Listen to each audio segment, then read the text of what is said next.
Semoga kita selalu diberi kesehatan oleh Allah Subhanahu wa Ta'ala. Sebelumnya, perkenalkan, nama saya Dwi Rifka Anggriani.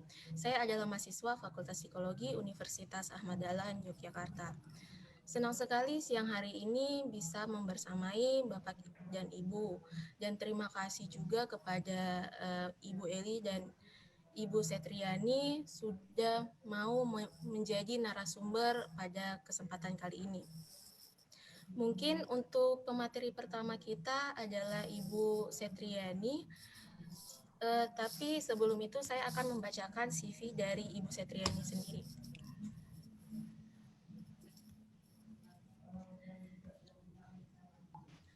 Ibu Setriani merupakan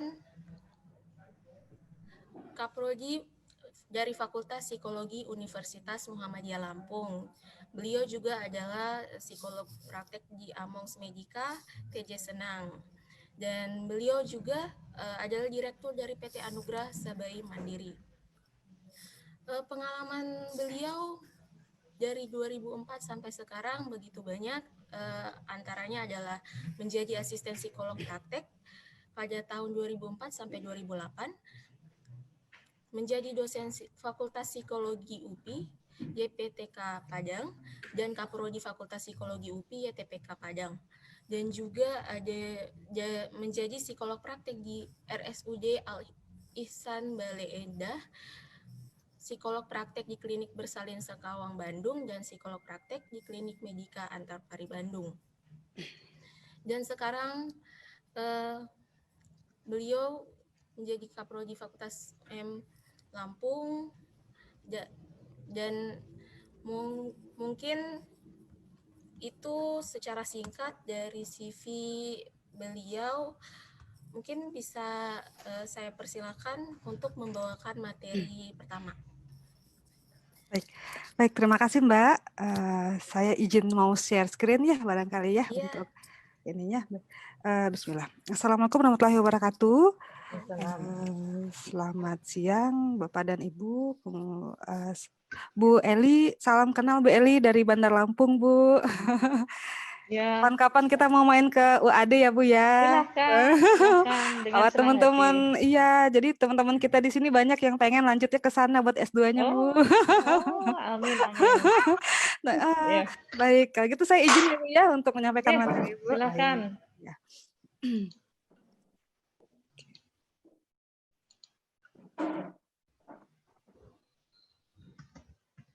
Oke, baik.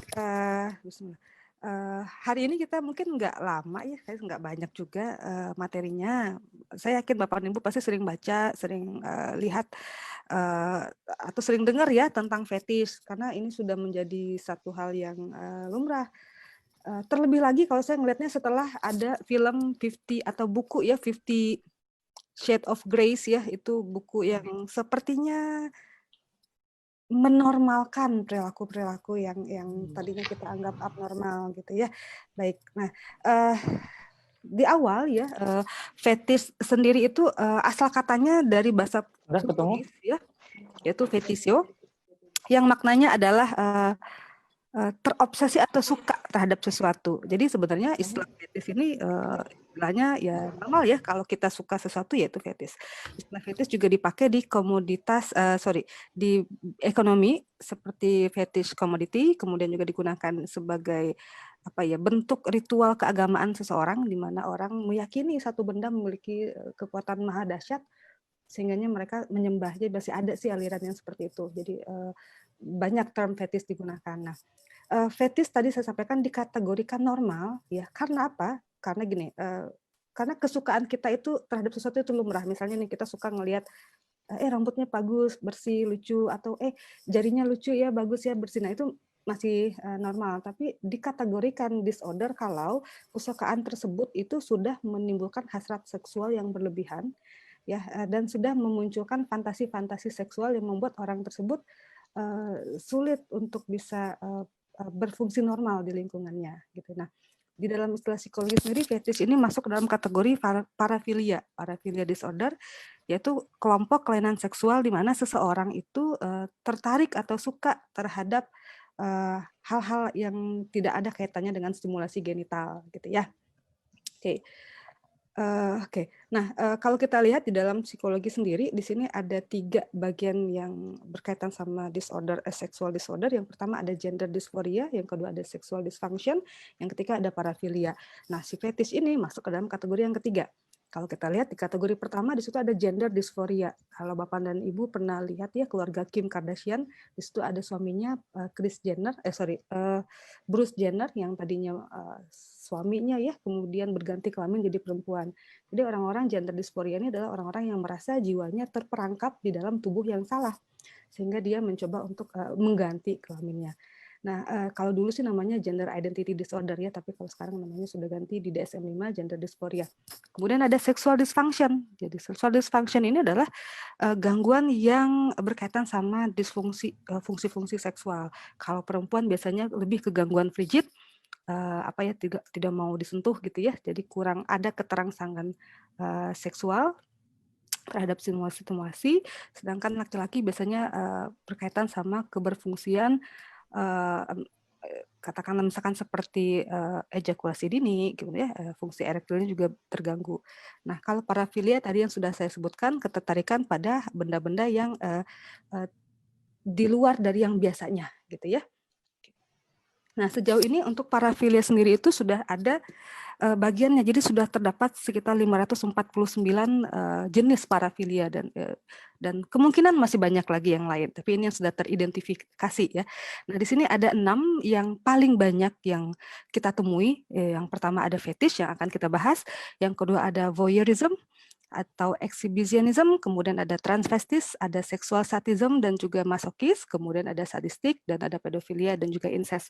Kalau fetish tadi ya ketertarikan pada objek atau bagian tubuh tertentu yang tidak ada kaitannya dengan stimulasi seksual. Kalau voyeurism itu ketertarikan, kepuasan seksual yang didapatkan dari mengintip, sedangkan exhibitionism itu adalah dari mempertontonkan.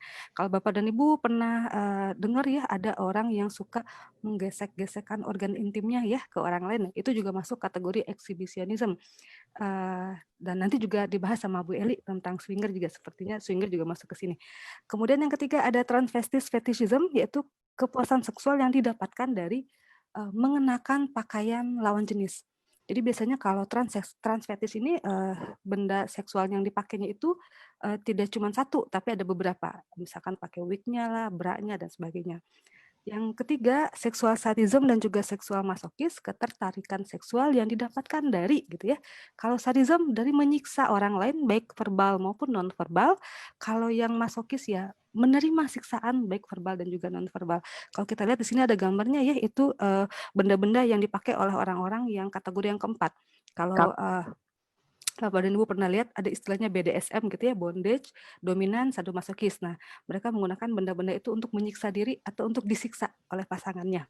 Yang keempat ada, yang kelima ada sadistic rape, itu adalah perkosaan yang sadistis gitu ya. Dulu pernah sempat ada booming kasus perkosaan anak remaja yang perempuannya itu alat kelaminnya dimasukin gagang cangkul. Nah, itu juga termasuk kategori sadistic rape. Dan juga yang terakhir ada pedofil dan juga incest, ketertarikan terhadap anak di bawah usia dan juga terhadap orang-orang yang masih ada kaitan darah ya dengan si pelaku. Oke. Nah, kita masuk ke fetish. Fetish ini ada 2 ya. Tadi ketertarikan yang pertama pada body part, pada bagian tubuh. Yang kedua pada inanimate object.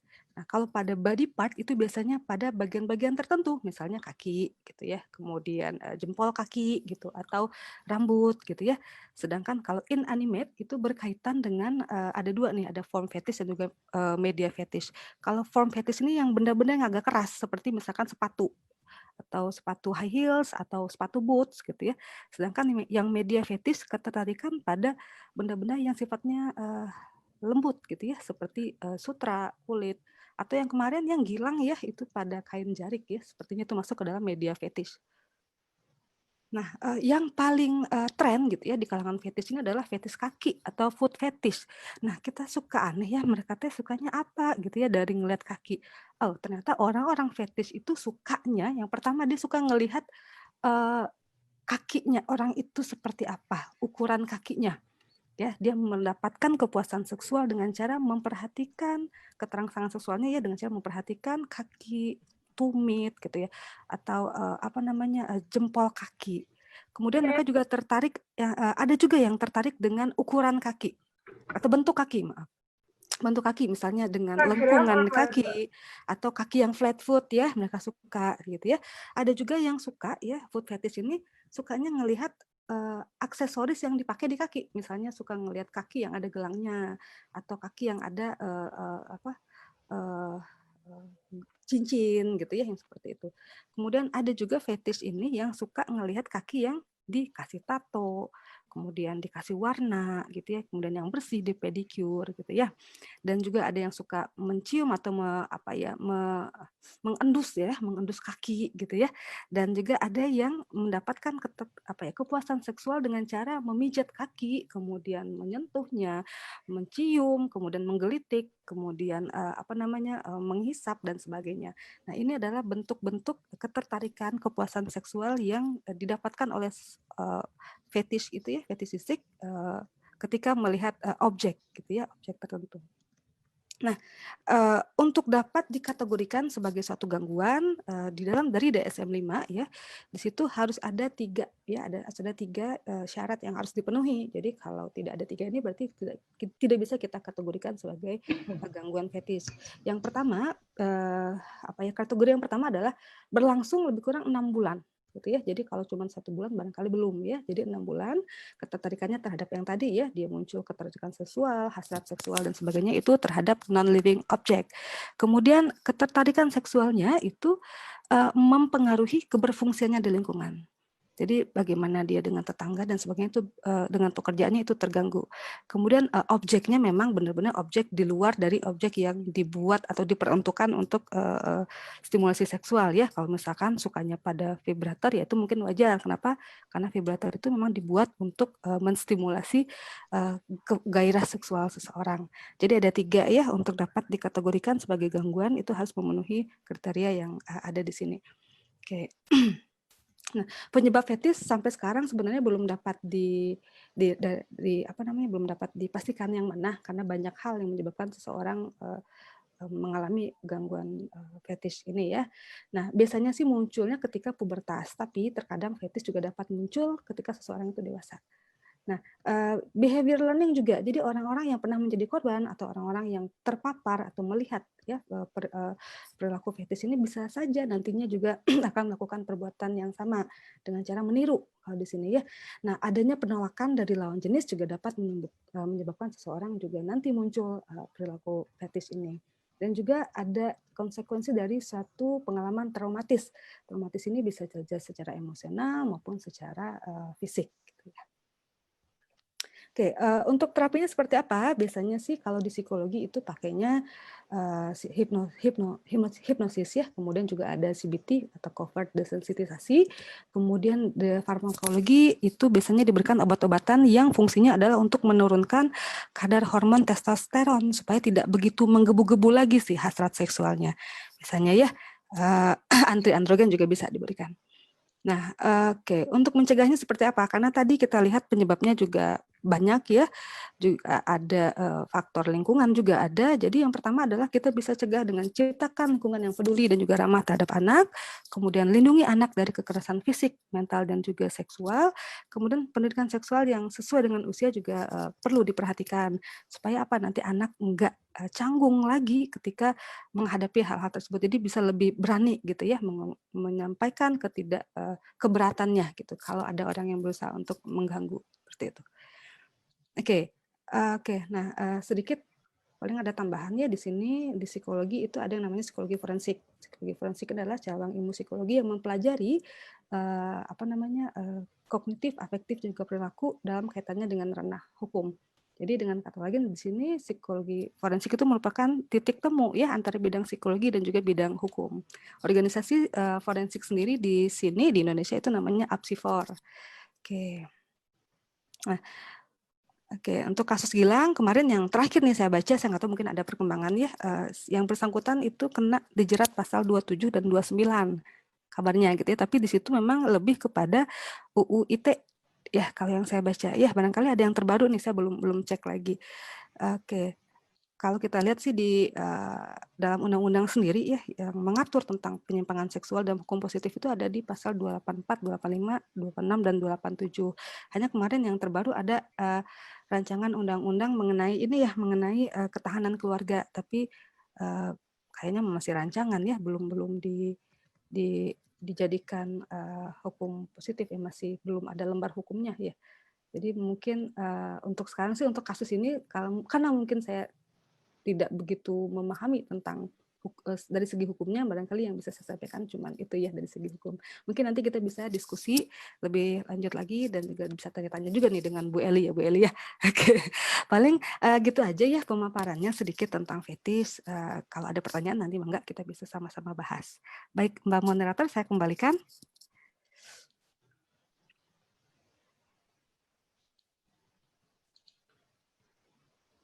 Mbak Anggi masih mute, Mbak Anggi. Oh iya Bu, maaf. Terima kasih Bu Setriani. Oke. Mungkin kita lanjut aja ya ke Ibu Eli. Tapi sebelum itu saya bacakan terlebih dahulu CV dari beliau. Ibu Eli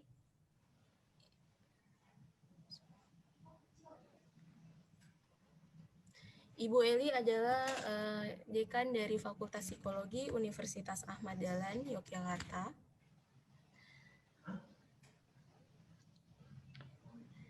Beliau juga memiliki pengalaman dalam bidang penelitian selama dari tahun 2012 sampai tahun 2019. Begitu banyak, mungkin saya bacakan salah satunya atau beberapa.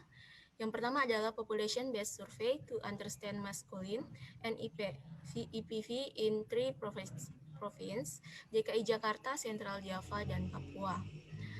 Lalu ada Children View on Childhood Violence Research in Indonesia. Lalu ada pengembangan model sekolah ramah anak berbasis kearifan lokal untuk menanamkan karakter di sekolah dasar. Beliau juga memiliki pengalaman kepemimpinan dalam 8 tahun terakhir seperti anggota Majelis Hukum dan HAM pada PW Aisyah DIY, pengurus board trustee di Rifka Anissa Women Crisis Center Yogyakarta, pengurus Ikatan Psikologi Klinis Pusat, dan anggota Majelis Kesejahteraan Sosial MKS pada PP Aisyah, dan juga anggota American Psychology Association. Begitu banyak pengalaman beliau, mungkin saya tidak bisa membacakan satu persatu. Mungkin Bu Eli bisa dipersilakan untuk membawakan materinya. Monggo Ibu. Ya. Baik, saya coba ini share. Oke, sebentar. Ya.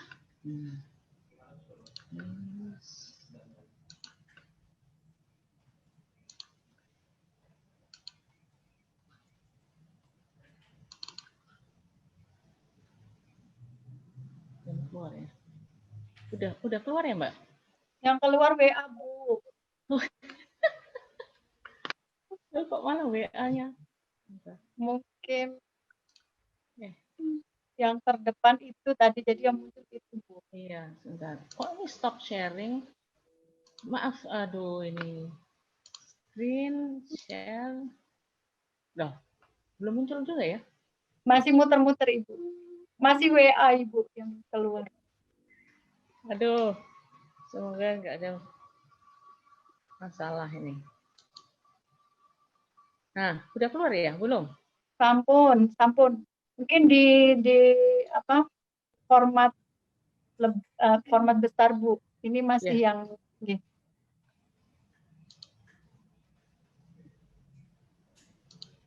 Nih, udah? Ya, sampun. Ya. Ya. Baik, Assalamualaikum warahmatullahi wabarakatuh. Alhamdulillah, syukurlah ya pada siang hari ini kita masih bisa bertemu, masih diberi kesempatan untuk menuntut ilmu dan berdiskusi, bertukar pikiran. saya bukan ahli dalam hal ini ya, saya harus klarifikasi dari awal.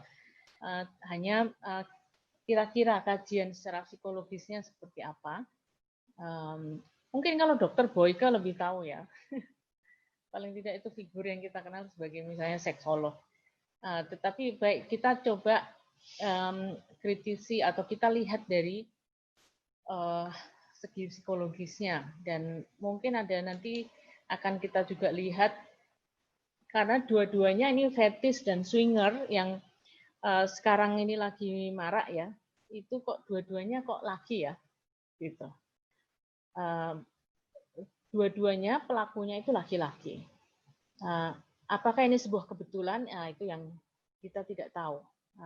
Dua-duanya sudah sekian lama melakukan itu, artinya bukan setahun 2 tahun saja, apalagi yang swinger ini kan sudah belasan tahun ya kalau tidak salah. Dan bahkan dia sempat atau berprofesi sebagai pendidik begitu ya. Nah, dua-duanya juga kebetulan dari bidang akademik. Dan dua-duanya menggunakan modusnya adalah riset. Ini yang menyedihkan tentunya untuk dunia akademik karena bagaimana di sini riset itu telah dijadikan sebagai kedok atau modus operandi untuk melakukan tindakan penipuan ya, karena yang mereka lakukan atau kriminalitasnya adalah di penipuannya, menipu orang dia minta izin bahwa dia sedang melakukan riset, tetapi kemudian ternyata orang atau subjek yang sudah menyetujui untuk membantu risetnya ternyata diperlakukan secara tidak benar. Nah, jadi kalau yang swinger, yang tadi yang fetish itu sudah dibahas oleh Mbak Ria, maaf, oleh Mbak Ria. Nah, ini yang swinger ya, seperti swing ya, swinging. Swinging kan mengayun, berayun, swing. Jadi mungkin seperti jam dinding atau jam berdiri yang kuno zaman dulu. Jamnya masih ada tik-tok gitu kan. Berayun ke kiri ke kanan. Nah, itu swing, berayun. Nah, kalau dalam konteks psikologi ada istilah swing mood. Selain ada juga swinger. Kalau swing mood itu adalah moodnya itu tik-toknya dari kiri ke kanan, dia berayun ke kiri ke kanan, sehingga itu tidak stabil kondisi suasana hatinya. Nah, swinger ini adalah kalau sebetulnya memang kalau di beberapa negara itu adalah memang dipandang di beberapa negara yang tentunya tidak memiliki atau membebaskan masyarakatnya untuk memiliki agama ya. Ini memang dipandang sebagai sebuah gaya hidup atau lifestyle. Dan seperti kita tahu kalau di dalam dunia psikologi dan psikiatri kita tahu bahwa jenis-jenis kelainan seksual yang waktu itu masuk di dalam kategori sebagai abnormalitas, gitu kan? Seperti mencintai sesama jenis, kemudian ada tadi yang disebutkan berbagai macam jenis orientasi seksual itu atau kepuasan seksual itu kan sudah tidak ada di dalam PPDGJ itu. PPDGJ adalah pedoman penggolongan dan diagnosa gangguan jiwa. Nah, itu kan sudah sejak tahun 70-an itu sudah dihapus dari kategori sebagai gangguan seksual atau abnormalitas seksual. Nah, sehingga memang itu kemudian dipandang sebagai ya sebuah gaya hidup. Karena memang ada penelitian waktu itu dilakukan memang bukan di negara kita ya.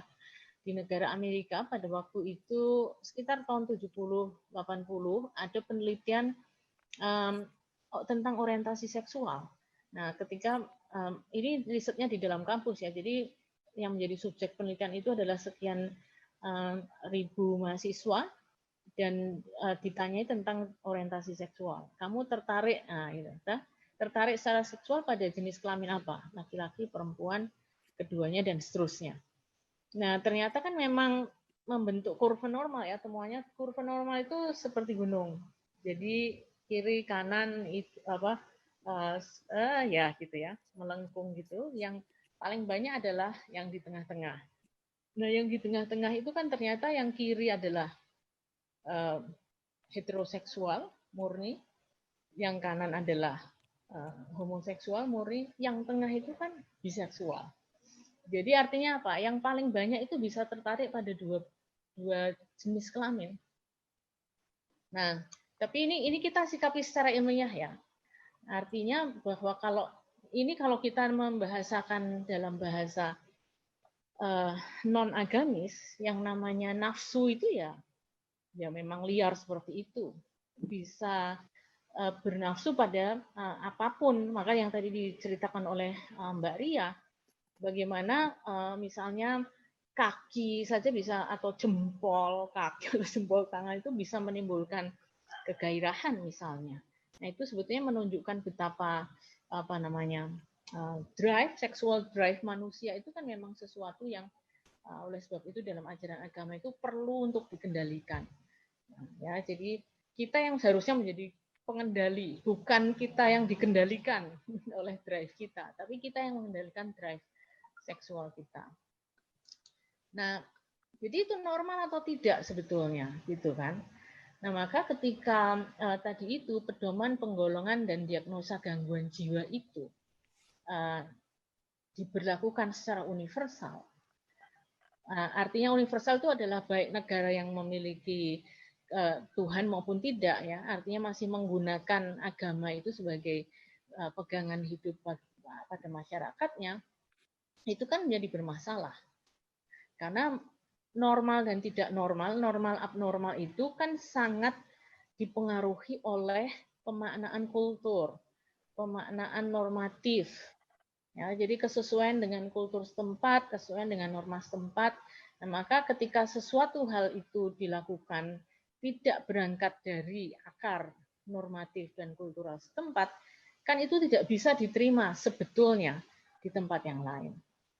Nah, maka disinilah sebetulnya pentingnya kita menghargai diversity atau diversitas, ya, perbedaan. Mereka memiliki norma seperti itu karena memang di konteks masyarakat mereka tidak menggunakan ajaran agama sebagai konsideran. Jadi asalkan itu tidak merusak properti orang lain, asalkan itu tidak mengganggu kehidupan masyarakat setempat, melakukannya mereka dengan senang hati, why not? Kan gitu. Tetapi di tempat kita, di setting kita, itu kan masih ada aturan-aturan sosial yang berakar dari ajaran agama. Nah, itu perbedaannya. Nah, sehingga mestinya tidak bisa kita saling memaksakan. Oh, itu salah tuh, kamu nggak benar tuh karena begitu-begitu. Mereka juga nggak boleh kemudian mau itu salah itu kalau kalian begitu, karena mestinya kan orang boleh bebas. Nah, ini di sini yang sebetulnya kontroversinya kan terletak di situ. Maka kalau tadi Mbak Ria menceritakan soal film 50 Shades of Grey itu, kayaknya di-ban ya di Indonesia, nggak boleh diputar ya Mbak ya? Ya, karena memang terlalu untuk konteks masyarakat kita itu masih terlalu apa ya? Kalau disensor justru malah filmnya jadi hilang apa ya? Substansi ceritanya menjadi vulgar, Bu. gitu. Nah, jadi ya kembali itu bahwa kita bolehlah secara global kita mengetahui situasi masyarakat, tetapi tindakan kita kan harusnya berakar dari nilai-nilai lokal. Nah, itu yang dulu pernah dikatakan apa? Think globally, act locally gitu ya. Ya di luar tuh orang begitu, seperti itu gaya hidupnya. Tapi bahwa kami di sini punya cara berpikir dan gaya hidup sendiri, ya mestinya enggak jadi masalah ya. Karena ini tidak menjadi ini adalah sesuatu yang menurut kami adalah yang paling patut. Gitu. Normal di tempat kami, bahwa kemudian itu tidak normal dipandang di tempatmu, ya kami juga punya ukuran kok, yang kamu lakukan di tempatmu itu nggak normal untuk masyarakat kami, kan gitu. Nah, maka ini normal tidaknya memang bisa kita hal-hal ini bisa menjadi pertimbangan kita ya, apakah sesuatu hal itu bisa diterima atau tidak. Nah, termasuk swinger itu, karena kita kembali ke tadi itu pengertian swinger ini kan individu yang menikah dan kemudian mereka melakukan praktek ijol-ijolan bahasa Jawanya, gentenan, ijolan pasangan gitu ya. Nah, sehingga artinya di situ seperti menganut perkawinan terbuka ya istilahnya, open marriage. Kalau kamu boleh kalau kamu senang sama orang lain boleh kok kamu bergaul dalam arti kata secara seksual ya. Nah, sehingga kan ini suatu perilaku yang keluar dari ajaran ya. Kalau kita memiliki keyakinan terhadap ajaran agama itu sebagai pedoman kita. Nah, ya tentu hal itu kan ada alasan mengapa agama mengatur. Itu kan sebetulnya ada reasoningnya, gitu. Pasti ada reasoningnya dan itu sudah kita buktikan dalam banyak hal. Seperti misalnya termasuk homoseksualitas, kenapa itu dilarang? Kan itu sudah terbukti kemudian muncul misalnya seperti penyakit AIDS yang asal mulanya ditemukan pada kaum homoseksual misalnya. Dan banyak hal dalam kehidupan itu bisa kita temukan. Nah, maka terkait dengan swinger ini juga itu sebenarnya bisa diterima enggak? Saya kalau kita mengikuti beberapa situasi sosial di masyarakat, atau kita pernah baca deh bukunya misalnya Jakarta Undercover. Kalau yang pernah membaca itu, tentu yang kita lihat adalah hal-hal atau kita baca dalam buku itu adalah bagaimana seorang wartawan yang mengcover hal-hal yang terjadi dalam kehidupan di masyarakat yang kebetulan itu kota besar Jakarta ya. Itu tidak ada bedanya dengan gaya hidup yang dianut oleh orang-orang yang hidup di luar kultur kita. Orang-orang yang hidup di dalam kultur yang tidak menggunakan Tuhan sebagai pedoman hidup gitu. Itu ada di situ. Nah, maka swinger ini pun menurut saya itu ada di sekitar kita. Cuman itu kan clandestine, jadi terselubung, tidak terbuka secara umum. Nah, maka bagaimana kita menyikapinya kan gitu. Kalau mengapa itu terjadi, kalau saya baca-baca dari beberapa ulasan, mengapa orang-orang di negara seperti misalnya negara Belanda, Amerika, itu menganggap ini sebagai salah satu sebuah gaya hidup yang normal. Normal karena apa? Karena ternyata dengan kesempatan bergaul dengan pasangan orang lain, itu justru istilahnya apa ya? Seperti refreshing gitu. Seperti kalau kita bosan ya di rumah WFH, coba deh keluar jalan-jalan, ngelihat, cuci mata kesana kemari, pulang itu menjadi lebih senang gitu loh. Nah, lebih senang, seger, udah habis jalan-jalan dari luar, merasakan udara bebas gitu kan. Pulang itu lebih moodnya menjadi lebih baik. Dan itu menjadikan relasi dengan pasangannya yang resmi itu menjadi lebih baik. Itu alasan yang paling banyak saya temukan adalah itu. Nah, karena kesehatan mental seksual itulah, maka kemudian swinger itu dianggap yaitu hal yang normal, itu wajar. Toh itu efeknya positif, kan gitu. Nah, tapi ingat kembali bahwa ini bukan values yang kita miliki. Ya, bukan values yang kita miliki. Itu gaya hidup yang dimiliki oleh mereka yang tidak menjadikan Tuhan sebagai pedoman hidupnya. Nah, maka kalau dalam konteks swinger yang terjadi di masa pandemi, sebenarnya bukan masa pandemi ya, karena itu sudah terjadi dari belasan tahun yang lalu. Bahkan psikolog beberapa kali mengalami dibohongi kan, karena kemudian dia melakukan bukan eksibisionis ya, tapi yang saya baca itu kan dia melakukan onani di depan psikolog misalnya. Nah, maka itu tetap ada pelajaran-pelajaran yang bisa kita ambil untuk antisipasi ke depannya. Nah, yang pertama memang bahwa ini mencoreng dunia pendidikan tinggi, ya, karena dia berkedok riset. Bisa jadi setelah ini memang orang takut kalau mau diriset. Bener nih, mau riset beneran nih orang gitu kan. Kalau saya sendiri baca langsung, waduh, gawat ini. Lain kali, berarti kalau ada yang mau minta riset itu harus protokolnya harus dibaca dengan jelas, prosedurnya akan seperti apa saja yang akan dilakukan oleh klien dan subjek dan sebagainya itu harus clear dari awal. Nah, termasuk orang-orang yang memang ditembung atau diminta untuk menjadi subjek penelitiannya. Anda harus hati-hati dan menseleksi betul apakah ini seperti apa. Lalu yang terjadi pada orang ini kan kriminalitasnya itu ada tindak pembohongannya itu sebetulnya. Ya, karena kalau fantasi seksualnya itu kan adalah tanggung jawab dia terhadap Tuhannya ya. Orang mau berfantasi misalnya naik kuda, mau dia berenang ke samudra atau apapun lah fantasi dia. Itu kan tanggung jawab pribadi ya dengan Tuhannya. Nah, tetapi ketika itu dia eksekusi, fantasinya dia eksekusi dengan cara membohongi orang, kan karena tidak bohong kan orang nggak mau ya. Misalnya, Mbak, saya tuh senangnya saya tuh seneng ya bayangin orang kalau cerita tentang hubungan seksual, tentang apa gitu ya. Sehingga orang lain tuh tolong dong kamu cerita gimana kamu melakukan ini atau itu, kan orang pasti nggak mau. Nah, sehingga dia kemudian berkedok membohongi itu. Nah, maka kriminalitasnya adalah sebetulnya membohonginya itu. Jadi ketika dia mengeksekusi apa yang ada dalam pikirannya, termasuk fetishisme tadi.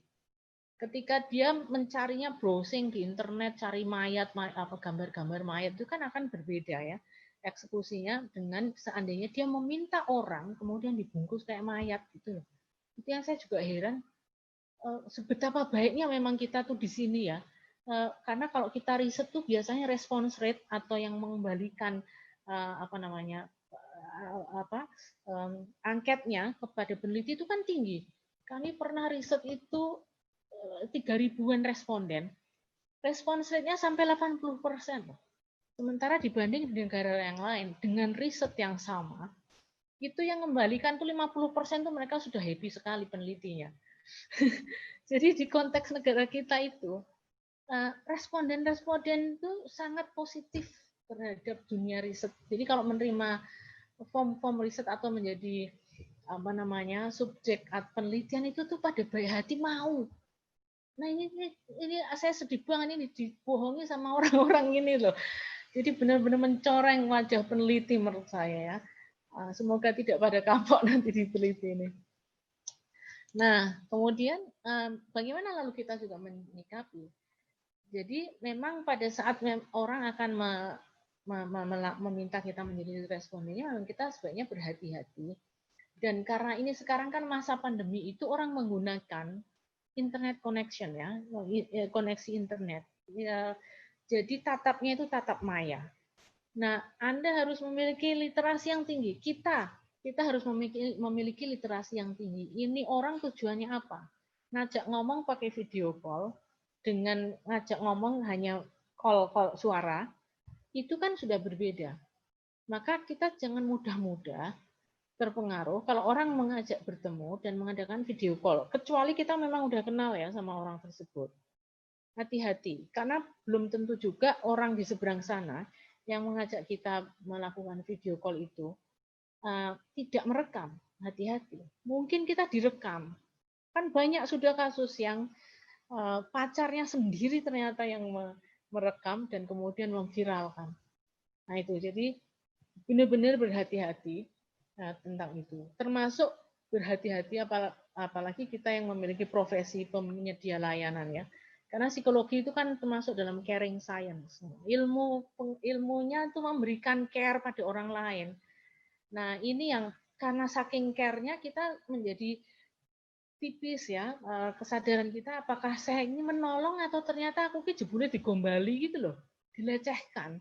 Nah, itu kan kalau kita tidak kritis, kita memang bisa menjadi korban dari orang ini. Jadi misalnya mengatakan bahwa saya tuh benar nggak sih kalau kayak gini itu adalah nggak normal ya. Apa toh misalnya gini loh saya. Nah, toh melakukan satu tindakan seksual di depan kita. Nah, itu yang benar-benar kita memang harus hati-hati dan waspada. Jadi begitu kita merasa tidak safe, apalagi apabila klien yang kita tangani itu berbeda jenis kelamin, itu boleh saya kira kita itu secara etik itu sangat dibolehkan misalnya untuk kita refer kepada mereka yang sejenis atau jenis kelaminnya sama. Karena kita merasa mungkin tidak aman atau kita tahu ini ada persoalan-persoalan seksualitas yang ada di dalamnya, saya merasa tidak nyaman sebagai psikolog, boleh kita merefer. pada yang lain. Nah, terakhir, jadi bagaimana kita menyikapi juga, nah ini yang sekarang ini masa internet itu luar biasa ya. Kita di rumah, tapi pikiran dan hati kita bisa mengelilingi dunia. Karena kita bisa nonton drakor, bisa nonton drama apalagi gitu ya. Kalau Butejo masih lumayan ya. Nah, kalau sudah tontonannya sesuatu yang bukan kultur kita, dan itu kita sudah ketagihan dengan pertunjukan-pertunjukan itu warning itu. Berarti ada sesuatu yang kita merasa cocok ya dengan ide-ide yang dilontarkan atau dikemas dalam film-film itu. Nah, sangat mungkin, kenapa itu warning? Karena sangat mungkin kemudian kita mengadopsi ide-ide tersebut di dalam pikiran kita, dalam hati kita. Nah, sehingga kita merasa bahwa itu normal. Normal menurut kita, karena kita biasa nonton itu.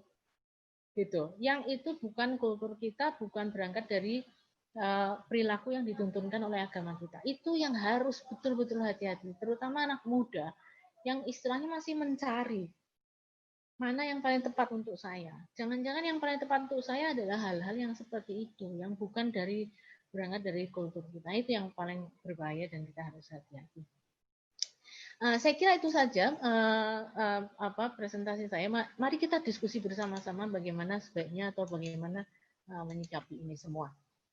Saya kembalikan pada Mbak Anggi ya, Mbak Anggi untuk memfasilitasi. Terima kasih, matur nuwun. Wassalamualaikum warahmatullahi wabarakatuh. Waalaikumsalam warahmatullahi wabarakatuh. Terima kasih banyak Bu Eli atas materi yang disampaikan. Mungkin kita bakal masuk ke diskusi ya. Jika ada pertanyaan bisa raise hand atau menuliskan di kolom komentar chat.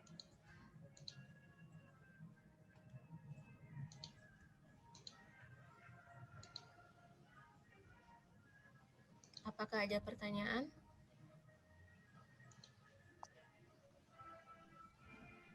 Mungkin nggak hanya pertanyaan ya, tapi ingin mengemukakan pendapatnya juga boleh ya, saya kira Mbak Anggi atau Bu Ria ya. Mungkin ada yang mau diskusi soal pengalaman atau sebagainya, bisa silakan sharing dengan psikolog-psikolog kita dan dari narasumber kita pada saat ini. Ini banyak psikolognya ini, saya baca nama-namanya ini. Hikmah Islamiati, Maria Yolanda, Nurina Rositawati, Rani Yusriani, ini mahasiswa profesi. Ada Mbak Yustisi Bu di Padang tuh. Dari Padang ini juga. Ada Apsifor itu Bu. Mantan ketua Apsifor Mbak Yustisi. Mungkin Mbak Yustisi nih, pendapatnya gimana Mbak Yustisi Maharani? Baik. Psikolog forensik ya? Iya betul Bu. Berkaitan dengan kasus fetisme dan swinger, menurut Mbak Ai dalam pandangan Asosiasi Psikologi Forensik gimana Mbak Ai monitor?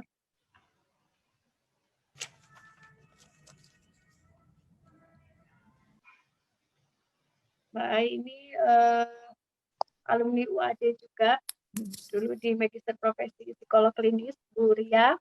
Ya, ini saya tukeran tempat sama Mbak Yustisi.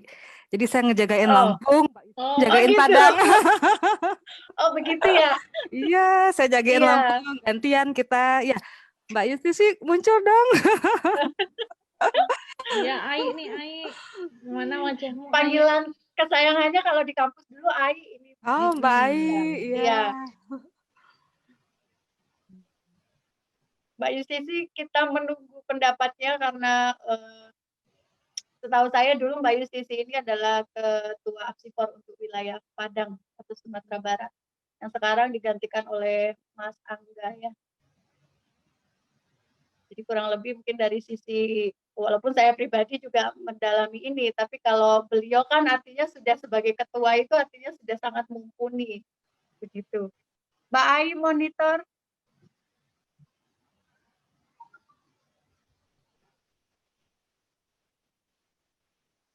Oke, Mbak Yustisi sepertinya mungkin sedang beraktivitas yang lain.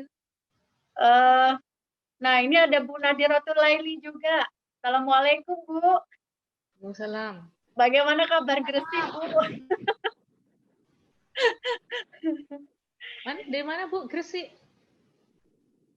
Oh, ya. Gresik itu daerah merah apa hitam atau oranye? Ungu.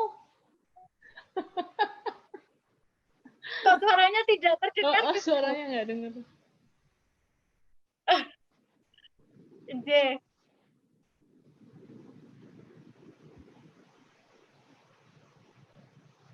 Wah, ini para pimpinan Perprodi berkumpul ini.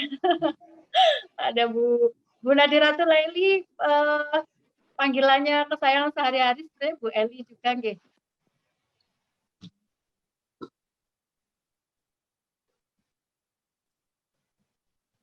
Masih pakai headset. Ya, Bu. Headset. Ya, Ya, Bu J. Yunita. J. Bu Leli, bagaimana pandangannya terkait dengan fenomena fetisme dan swinger? Karena beberapa waktu yang lalu kan kalau nggak salah terjadi di Surabaya gitu. Ini putrinya yang di sebelah? Mahasiswa saya. Oh, mahasiswanya. Saya pikir tadinya saya dan putih-putih itu nggak kelihatan semuanya. Jadi saya pikir putrinya. Ternyata putri masih mahasiswi. Yang Mahasiswa saya, Bu. Saya ajak. Oh. Saya ajak nonton. Oh iya, alhamdulillah. Terima kasih Bu. Berarti luar biasa, ini sangat baik hati mahasiswanya sampai diperkenankan di ruangannya Bu Leli loh ini loh. Bu Leli, baik, tadi kaitannya sama swinger dan fetisme ya, karena kan beberapa waktu yang lalu kita ketahui bersama kasusnya memang jadi kontroversial dan jadi booming gitu. Terutama untuk yang kasus fetisme kan memang kemarin terjadinya di wilayah Jawa Timur, deh. Dan swinger itu beberapa kasus pernah ditemukan di Jawa Timur juga, walaupun ketika booming yang kasus kemarin ini ditemukannya di Yogyakarta gitu, Bu. Kalau menurut Ibu, dari analisa Ibu atau dalam pandangan Ibu, sebenarnya bagaimana sih Bu? Maksudnya ini kan artinya sudah sampai nih ke Indonesia nih gitu kan, kita juga artinya jadi perlu kok sudah sampai ke sini gitu, gimana Bu menurut Bu Leli? Nah ini Bu, justru saya itu kan nggak ngikuti kasus tentang ini. Ya. Saya hanya lihat sekilas di televisi itu kok ada yang dibungkus kain sewek ya. Kalau bahasa Jawa kan kain sewek ya itu. Iya. Kain jarik. Jarik, sewek. Sewek, kalau bahasa Jawa Timurnya sewek, Meli. Iya. Terus saya nggak paham ini sebenarnya fenomena apa. Maka ini tadi ketika kita masih kerja di kampus, ayo break dulu. Kita lihat MC Sisin menjelaskan tentang swinger dan fetisisme ini. Jadi saya belum benar-benar belum paham sama sekali, Bu. Yang swinger juga belum, Bu? Belum. Oh, oke. Ya, ini bagus nih, berarti mengupdate informasi ya. Iya, betul. Jadi ini justru kita break sejenak untuk mengikuti perkembangan dari Bu Eli. Dan Bu Ria. Kebetulan nama kita sama ya, Bu? Iya ya. Iya ya. Cuman kan ini Laili ya. Elinya dari panggilan Laili. kesayangannya Bu Eli juga itu, Bu. Oh. Iya. Baik, terima kasih Bu Leli. Ya, sama-sama Bu Ratna. Baik, Bapak Ibu yang lain mungkin ada pendapat? Atau coba kita panggil lagi atau kita monitor Mbak Yustisi Maharani Syahadat. Ini ya. Belum muncul. Oke. Baik, mungkin yang lain, oke. Coba kita lihat siapa yang bergabung. Bu Nurina. Monggo Bu Nurina. Puskesmas. Psikolog puskesmas ini. Oh, Mbak Nurina. Iya. Ya, Mbak Nurina. Silakan Mbak Nurina, selaku psikolog puskesmas dalam terutama kasus yang swinger ya, karena kemarin beberapa target atau korban, target dan korban, saya revisi, saya ulangi maksudnya, karena memang beberapa hanya sebagai target, beberapa sudah jadi korban. Nah, psikolog puskesmas diantaranya termasuk di antara targetnya, gitu. Mbak Nurina melihat kasus ini bagaimana? Silakan Mbak Nurina. Ya Nuri. Mbak Nuri. Ya, selamat siang Ibu. Ibu Ya. sukanya todong deh. Ayo, Ini tuh gimana nyambi. pendapatnya? Ini tuh nyambi, Bu. Jangan todong dong. Oh, nggak apa-apa, Mbak. Nggak Justru ini nodong. kehormatan loh ditodong sama dekannya loh, Mbak. Gimana Mbak Nuri bisa cerita? Atau mungkin pernah menemukan kasus yang seperti ini di puskesmas? Belum ya, Ibu. Ya, semoga sih enggak ya. Hmm. Oke, tapi Mbak Nurina mengikuti perkembangan kasus ini kan? Artinya maksudnya Ya. update info tentang ini kan? Ya, iya Mbak. Betul. Nah, Sebenarnya gimana sempat Mbak? gimana Mbak?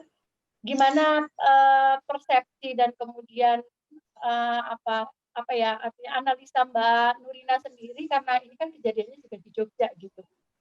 Gimana Mbak? Ya, waktu dengar beritanya memang sempat kaget ya Mbak ya, karena itu benar-benar ya dikatakan Bu Eli tadi ya mencoreng lebih ke dunia pendidikan dan sebenarnya juga mencoreng profesi kita ya Mbak ya. Karena nanti pastinya akan berdampak ke kepercayaan kepada psikolog atau profesi yang lainnya. Ya, mungkin kalau kita di puskesmas lebih ke pencegahannya ya Mbak ya, atau mengantisipasi agar kasus ini itu nggak semakin parah lagi gitu ya. Gitu. Meskipun kalau remaja-remaja kalau disuruh ke puskes atau main ke puskes itu susahnya minta ampun. Harus jemput bola ya Mbak ya? Ya, tapi kalau lagi pandemi seperti ini kita juga kan nggak bisa keluar ya. Nah, jadi ya kadang kita nebeng program lain aja gitu. Udah ya Bu, apalagi Bu? Saya juga bingung harus komen apa. Ya udah nggak usah komen lagi kalau udah. Tapi nih andai nih Mbak Nurina monitor andai subjek lain nih kan ini artinya pelaku ini kan pernah ya mendatangi puskesmas untuk meminta konsultasi nih. Seandainya Mbak Nurina mendapatkan klien yang sama nih, gitu, walaupun dengan orang yang berbeda, tapi kasusnya sama. Kalau dari Mbak Nurina sendiri bagaimana akan menyikapi Mbak? Ya lebih berhati-hati ya Mbak ya. Udah. Ya, maksudnya konteks lebih berhati-hati itu seperti apa ya? Mungkin maksudnya bisa dieksplisitkan Mbak, supaya nanti ada pembelajaran lainnya yang mungkin didapatkan para peserta hari ini gitu. Ya, pertama kita kan udah ada SOP-nya ya Mbak ya. Memang harus mempelajari dulu rekam medisnya. Jadi kita mempelajari dulu rekam medisnya dia punya riwayat seperti apa. Nah, terus selain itu juga untuk sesi konseling di masa pandemi ini kan juga diharapkan lebih cepat. Jadi cepat tetapi kita juga tidak mengurangi ini ya tata laksana dari proses konseling gitu, sehingga harapannya dengan kita lebih berhati-hati dan tidak berlama-lama dalam sesi konseling itu bisa menjadi ya pencegahan awal. Oke, Mbak Nita. Ya. Oke, Mbak Nurina sekarang bertugas di Puskesmas Kota ya? Iya. Oke, ya, baik. Mergangsan, Mbak. Iya. Oh, Mergangsan. Iya, kayaknya salah satu yang kemarin ikut lomba video nggak sih? Apa, Mbak? Ikut yang salah satu yang lomba video itu loh yang dari IPK. Iya. Ikatan Psikolog Klinis. Iya. Iya, oke, baik. Terima kasih Mbak Nurina sudah sama-sama menyampaikan pendapatnya, berdiskusi, menambah wawasan kita hari ini.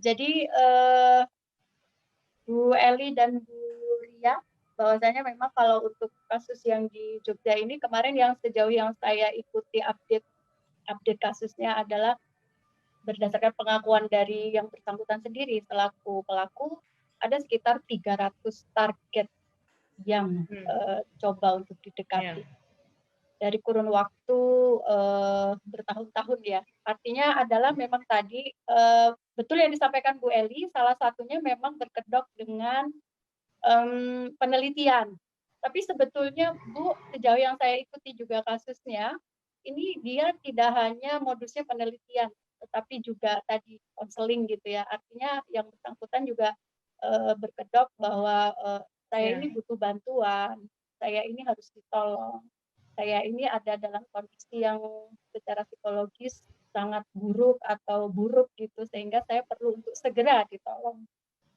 Nah, akhirnya karena para psikolog merasa bahwa ini tanggung jawab moral, ya kemudian kita memberikan konsultasi. Tetapi kemudian ternyata ada beberapa yang malah oleh pelaku dimanfaatkan untuk hal-hal yang tidak gitu. Ya. Nah, saya malah ini mungkin ingin mendiskusikan kalau menurut teman-teman di sini ya, ini kok dua-duanya ini laki-laki ya? Menurut teman-teman apakah ini sebuah kebetulan yang terbuka kedoknya itu laki-laki atau bagaimana?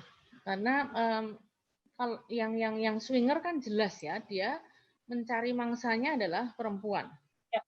Sehingga 300-an lebih perempuan yang paling tidak, yang dia sendiri sampai tidak ingat toh berapa orang karena saking banyaknya dan karena udah belasan tahun. Kemudian yang fetis itu kan saya tidak tahu apakah dia memilih jenis kelamin korbannya atau enggak. Kayaknya enggak ya. Asal pokoknya orangnya mau dibungkus kan gitu. Dan yang membuat orang ini secara seksual terpuaskan itu kan melihat sosok mayatnya kan, bukan jenis kelamin yang mayatnya itu gitu. Nah, tapi kenapa dua orang ini adalah kebetulan adalah laki-laki? Apakah teman-teman merasa ini ada sesuatu yang khusus? Itu yang saya ingin dengar komentarnya. Oke, monggo teman-teman, Bapak Ibu sekalian. Kayaknya ada yang bapak-bapak Ini Fadli Takwal. Ya, Pak Fadli. Monggo Pak Fadli, narasumber kita menginginkan Bapak untuk memberikan pendapat terkait dengan kasus swinger dan fetisme yang terjadi.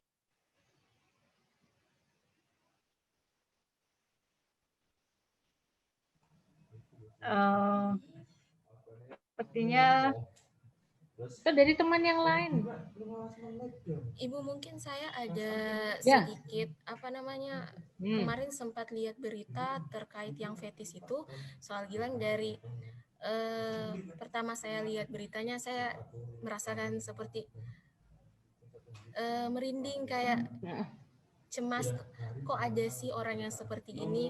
Dan ternyata itu dari berita yang saya baca, korbannya rata-rata laki-laki, karena ada salah satu chat yang menyatakan seperti Gantan ya laki-laki, Gantan ya itu siapa, kayak gitu Bu. Mungkin tanggapan Ibu soal si korbannya ini rata-rata laki-laki. Terus mungkin apakah dari korban itu selain trauma mungkin kena psikologi apalagi dia, seperti kayak ya cemas atau apa lagi Bu, mungkin bisa terjadi ke korban. Ya, mungkin Bu Ria ya, Mbak Ria ya yang menanggapi ini. Gimana Mbak Ria? Tadi dari pelaku ya tadi ya Mbak ya, pelaku dan juga korbannya di laki-laki lebih banyak ya. Karena memang ini saya udah research ya, memang itu jadi pertanyaan nih Bu ya, karena kebanyakan pelaku untuk parafilia ini khususnya laki-laki. Tapi memang dari artikel yang saya temukan juga tidak menjelaskan secara spesifik dan mereka juga tidak memasukkan apakah gender ini mempengaruhi penyimpangan seksual. Nah itu juga masih belum saya temukan nih, tapi memang dari hasil artikel yang dibaca ya memang kebanyakannya sih laki-laki ya untuk ini. Nah untuk korbannya sendiri barangkali ini saya sebenarnya nggak begitu menyimak ya masalah yang Gilang ini, saya nggak tahu jumlah korban laki atau perempuan, tapi lebih banyaknya laki-laki ya Mbak Dwi ya yang iya Bu, lebih banyak jadi korban ya. Ya lebih banyaknya laki-laki ya pemilihannya ya. Ya, nah karena kan yang jadi objek ketertarikan seksual itu kan untuk fetis kan objek dan juga bagian tubuh yang tidak ada kaitan sama seksual ya. Barangkali itu yang membuat dia sebenarnya nggak milih jenis kelamin ya. Maksudnya dia hanya tertarik pada ini. Kalau kita lihat sih sepertinya dia lebih ke silk tadi ya, dari si kain yang tadi yang membungkus erat, dan yang dia hayati cuma itu. Jadi tidak ada kaitannya sama gender barangkali, karena memang dari definisinya sendiri sih ya dia terpisah gitu ya. Pokoknya ada bagian dari tubuh atau objek dia suka aja sama terokupasi ke sana gitu. Barangkali seperti itu sih ya. Gimana Bu Eli? Iya, saya nggak terlalu paham juga ya, karena memang kalau kasus yang ini tuh sebetulnya apakah ada kaitannya dengan seksualitas ya, Mbak Ria? Atau hanya tertarik aja, senang aja ngelihat gitu, tapi tidak ada unsur seksualitasnya? Harusnya mah ada Bu ya, kalau untuk Ada kan? fetis sendiri ya ada unsur seksualitasnya, dan itu yang membuat dia nggak bisa lepas gitu, sehingga kan sudah mempengaruhi keberfungsiannya. Kalau Gilang ini kan tadinya mahasiswa ya, dia sudah nggak sampai nyari gitu loh, sampai nyari.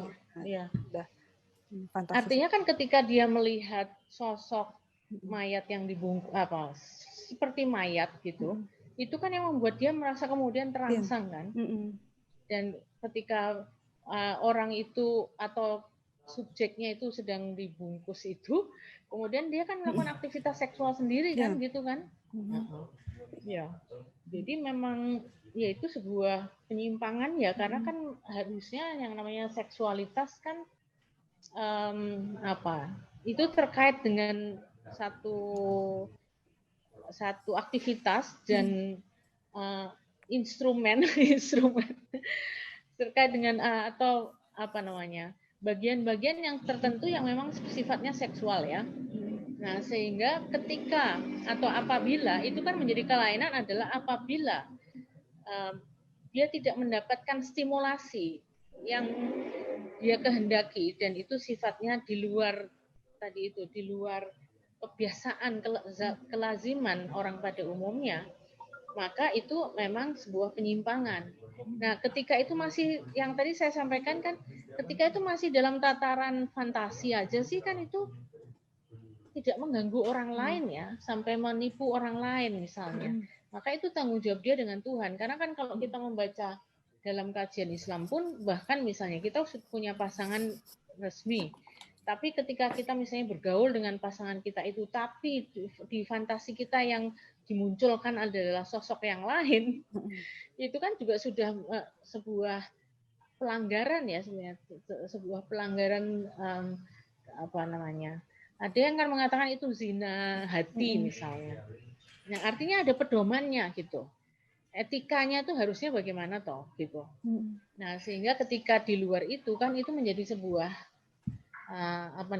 maka pada kasus yang fetis itu kan seperti itu ya, Mbak. Jadi dia hanya akan terbangkitkan apabila dia terpapar dengan mayat gitu, looks like mayat, seperti mayat gitu.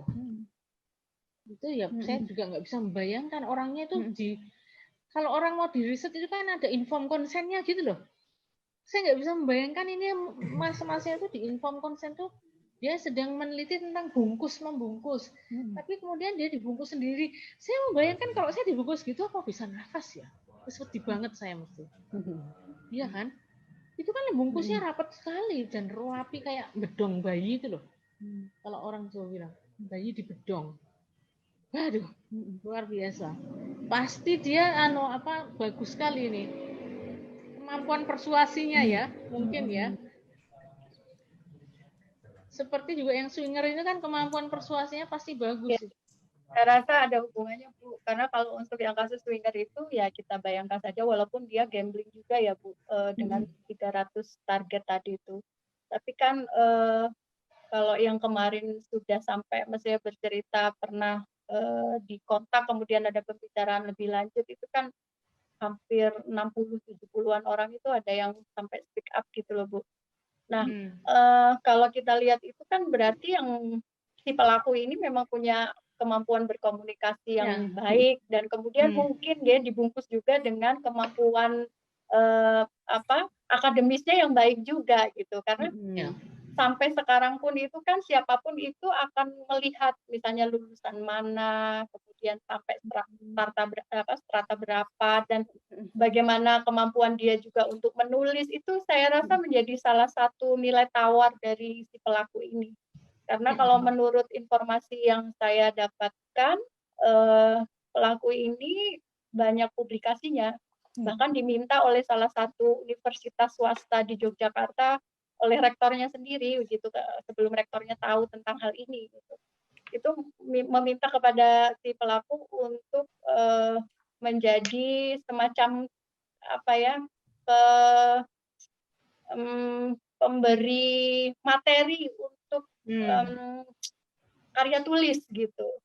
Sampai diminta sebegitunya, karena memang tulisan-tulisannya itu banyak juga dimuat selain di publikasi jurnal, juga ada di beberapa koran-koran yang notabene itu memang sudah istilahnya sangat dipercaya masyarakat gitu, nggak cuman ecek-ecek koran yang cuman kayak misalnya kita nulis pasti akan selalu dimuat, tidak, tapi ada koran dengan kompetisi tertentu sehingga itu baru dimuat gitu.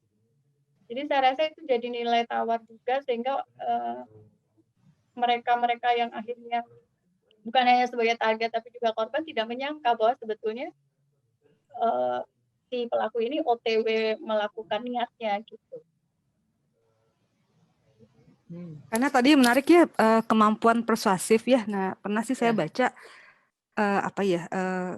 gangguan kepribadian itu juga berkomorbid ya dengan si gangguan ini. Jadi barangkali nih orang-orang yang persuasif tadi memang punya trait kepribadian tertentu yang membuat dia bisa mempengaruhi orang lain untuk ikut gitu. Jadi mungkin ada kaitannya sama kepribadian juga barangkali ya, kalau untuk kasus yang kemarin yang laki-laki itu kan Bu ya, saya agak kelewat.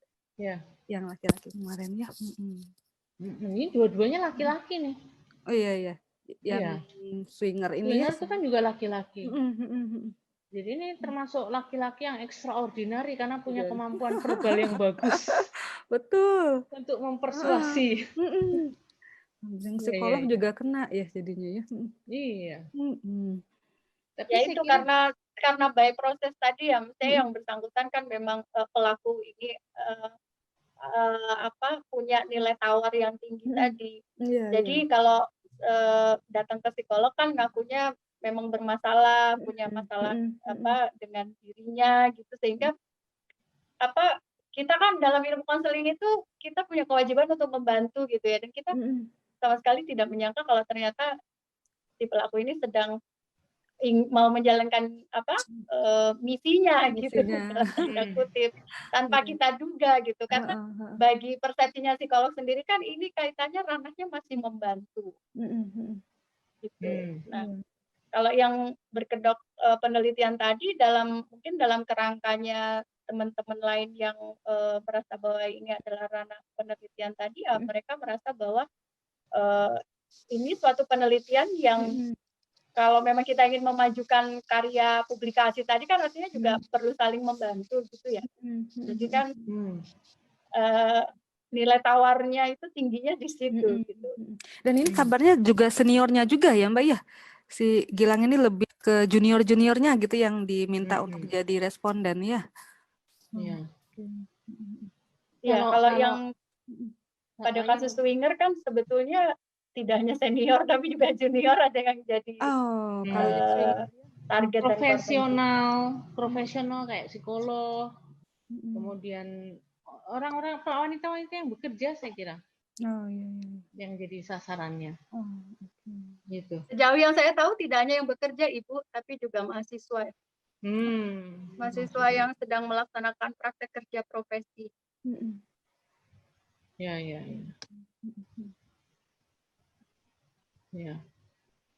Kalau kira-kira kalau menurut Mbak Ria itu ada nggak sih itu sebetulnya profil, atau kalau kita pakai kacamata forensik ya, itu sebuah kejahatan nggak yang dilakukan dia? Oke, waduh, kalau dari kacamata forensik mungkin Mbak Yustisi kali ya bisa lebih ini. Misi salah saya. Tapi memang kalau sudah mulai mengganggu kan itu sudah masuk ke ranah kriminal gitu ya Bu ya, kalau sudah mulai mengganggu orang lain. Tapi memang dari yang saya baca di undang-undang kita sendiri sih correct me if I'm wrong ya Bu, kalau saya salah ya. Saya nggak ketemu kalau memang ada nih ini apa namanya undang-undang sendiri yang membahas ini Bu. Jadi saya memang nggak ketemu nih yang khusus untuk yang ini. Atau saya mungkin ada kelewat baca nih Bu. Gimana Bu? Bu Eli bagian hukum nih saya nggak paham nih Bu. Ya, artinya kan sebetulnya kriminalitasnya kan ada pada pembohongannya toh. Iya. Membohongi toh, bahwa dia kan bilang riset. Tapi faktanya kan dia tidak riset. Itu kan perbuatan tidak menyenangkan tidak ya. menyenangkan. Oke. Nah, jadi itunya yang dijerat ya Bu ya, iya toh, perbuatan tidak ya. menyenangkannya ya. Oke. Oh, makanya tadi juga ada UUT-nya yang ITE-nya yang kena ya Bu ya. Karena dia kan foto tadi ya di ini kan. Oke. Ya itu. Lebih ke sana ya. Dan kalau di luar sendiri gimana Bu Eli? Kalau ya. di luar sendiri gimana Bu untuk undang-undang ini? Ibu pernah ini? Wah, nggak tahu saya. Oke. Kalau di luar kan ini terlepas dari masalah IITE-nya ya. Kan soal gaya hidup itu yang terkait dengan seksualitas kan itu memang hak individual ya. Hak individu, oke. Jadi termasuk yang tadi disebutkan apa namanya yang berkekerasan, apa sadomasokis. Ya. Nah itu kan itu boleh dicoba kok dengan inform consent kan, misalnya pasangannya yuk coba ini yuk gitu kan. Nah itu kalau pasangannya mau itu sudah sah. Kan isunya kalau di sana konsen ya. Ya, jadi ketika itu disetujui, oke. Tapi kalau pasangannya tidak menyetujui, itu yang menjadi problem. Gitu. Nah, di kultur kita orang mau menyatakan tidak konsen kan kadang-kadang ada rasa nggak enak. Nah, oleh sebab itu pada yang kasus fetis itu kan dia ngambil yang juniornya, karena pasti nggak enak, sungkan gitu kalau orang Jawa bilang, sungkan mau menolak. Nah, sehingga itu dia manfaatkan. Nah, yang hebat itu kan memang yang swinger itu.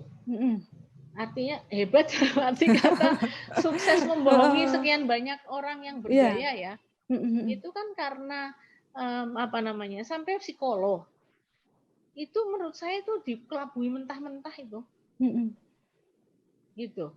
Kan artinya dia ketika datang itu kan sampai dia berhasil melakukan misalnya nyun sewu, onani di depan psikolog. Itu kan sebuah apa ya namanya, saya sendiri kemudian membayangkan seandainya saya ada klien laki-laki, dia datang dengan misalnya keluhan seksual, atau mungkin dia datang bukan keluhan seksual, tapi kemudian dalam ceritanya dia merembet sampai ke sana, kemudian mempraktekkan itu di depan psikolognya. Itu saya membayangkan aja kira-kira apa sih yang muncul di kepala saya waktu itu. Saya akan mengempati dia sebagai apa. Itu saya kira tantangannya justru kan. Ya kan? Gimana itu? Ya, jadi mungkin agak saya klarifikasi sedikit Bu yang tadi disampaikan Bu Eli bahwa si terduga pelaku apa namanya melakukan sampai kemudian onani di depan psikolog ini hanya terjadi pada satu psikolog. Jadi tidak semua psikolog. Ya? Iya. Iya. Jadi memang waktu itu si pelaku ini datang langsung ke puskesmas si psikolog ini, kemudian si psikolog ini juga karena memang tadi balik lagi bahwa memang keinginannya untuk membantu. Jadi apa namanya tanggung jawab moral lah begitu sebagai seorang psikolog. Nah, pertimbangan ini yang kemudian sampai akhirnya terjadi. Nah, tapi kemudian kalau misalnya ditarik tadi secara hukum bagaimana, nanti mungkin yang akan bisa mengupas tuntas ini tentu harus kita berhadapan langsung dengan orang hukum ya. Tapi sejauh yang saya tahu dengan diskusi bersama Pak Komandan Arief Nur Cahyo yang merupakan wakil ketua Apsifor Indonesia kemarin, dalam diskusi sebelumnya di Coffee Talk ini, beliau mengatakan bahwa kalau untuk penganiayaan sampai kemudian hal lainnya itu yang bisa ditarik mungkin salah satunya adalah pencemaran nama baik ya, karena ketika si pelaku ini misalnya nanti dia sudah datang ke psikolog lain, dia akan membawa nama psikolog sebelumnya, seolah-olah psikolog sebelumnya itu sudah berhasil diperdaya oleh si pelaku. Nah, alurnya seperti itu terus gitu. Walaupun tidak ke semua psikolog dia menyebutkan ada sesuatu dengan psikolog sebelumnya gitu. Tetapi dari beberapa yang speak up itu menyampaikan fakta yang seperti itu. Bahkan salah satu psikolog itu difitnah merupakan salah satu anggota dari kelompok swinger. Gitu. Nah itu kan tentu bisa masuk dalam jeratan pencemaran nama baik. Ya. Kemudian yang lainnya yang bisa dimasukkan kalau memang akan diperkarakan secara hukum ya undang-undang ITE. Karena kan berkaitan dengan gambar yang tidak senonoh, kemudian saya melakukan sesuatu yang tidak semestinya dilakukan, kemudian ada sisi-sisi bukti foto yang bisa diperkarakan seperti itu. Ya. Ini Mbak Anggi perdebatan diskusinya sangat menarik ya. Jadi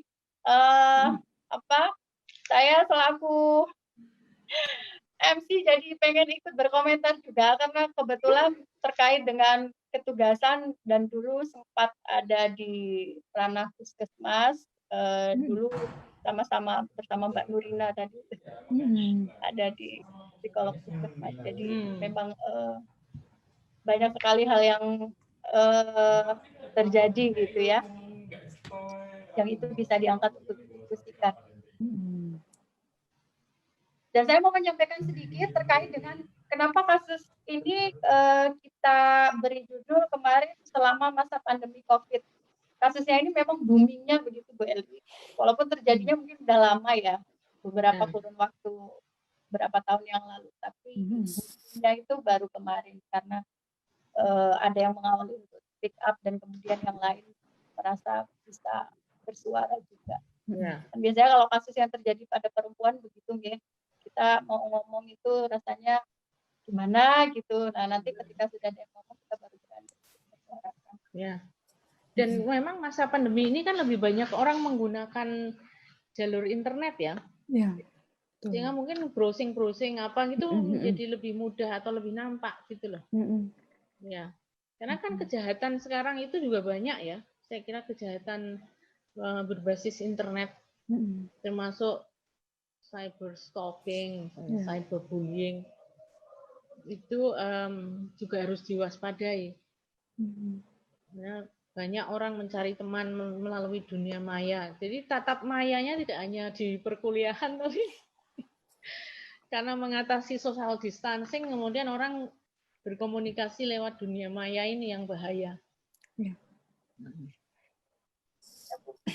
Baik Mbak Anggi, mungkin bisa untuk closing statement dari masing-masing narasumber. Mbak Anggi, silakan. Baik, mungkin ada closing statement dari Bu Setriani atau Bu Eli. Mungkin Bu Setriani terlebih dahulu untuk closing statement-nya. Oh gitu ya. Ya. Tadi saya ya. Oke. Jadi memang tadi seperti yang sudah disampaikan juga bahwa ini merupakan tren gitu ya, lifestyle gitu ya. Makin ke sini barangkali batasannya itu sudah makin kabur karena tadi memang dari beberapa literatur kita baca sudah tidak masuk lagi ke gangguan gitu ya Bu ya.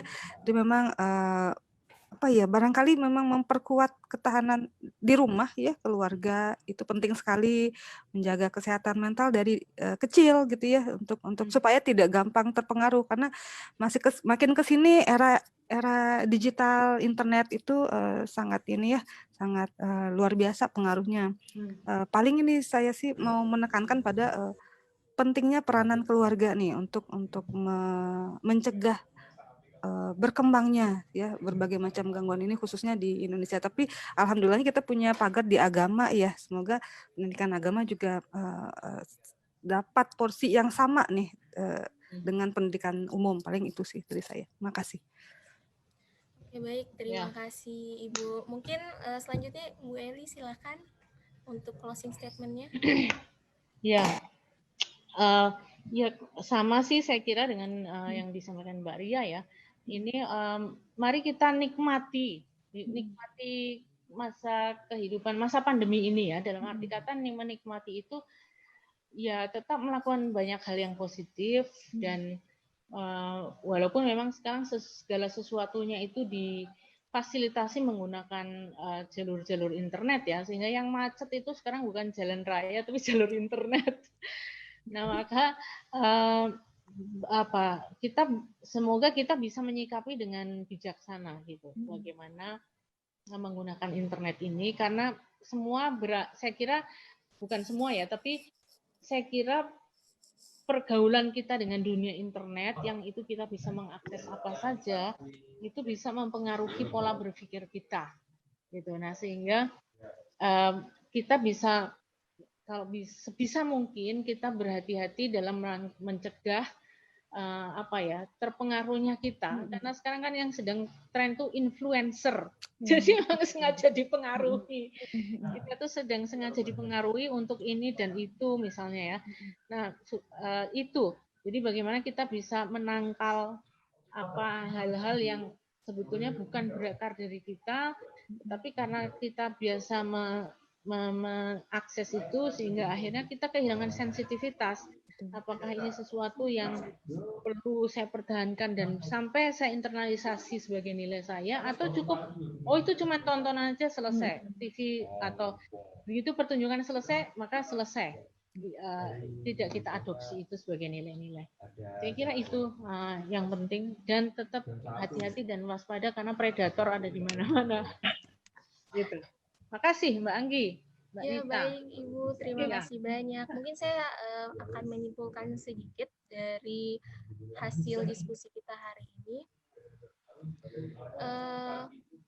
Orang-orang yang melakukan penyimpangan biasanya menutupi atau menyembunyikan perilakunya. Maka kita harus lebih waspada terhadap siapapun, dan ketika seseorang itu meminta riset, atau harus lebih teliti dan hati-hati. Mungkin swinger dan fetis ini berada di sekitar kita, seperti kata Bu Eli tadi, normal dan tidak normalnya sesuatu perilaku dan nilai dari kultur di suatu tempat. Fantasi seksualnya adalah tanggung jawab pribadi individu dengan Tuhannya. Mungkin kita lebih kritis lagi dalam bermedia sosial atau memakai internet. Jangan mudah percaya dengan orang lain atau terpengaruh oleh orang lain. Mungkin itu saja dari saya. Kurang lebihnya saya mohon maaf jika ada salah-salah kata, mohon dimaafkan. Wassalamualaikum warahmatullahi wabarakatuh. Saya kembalikan ke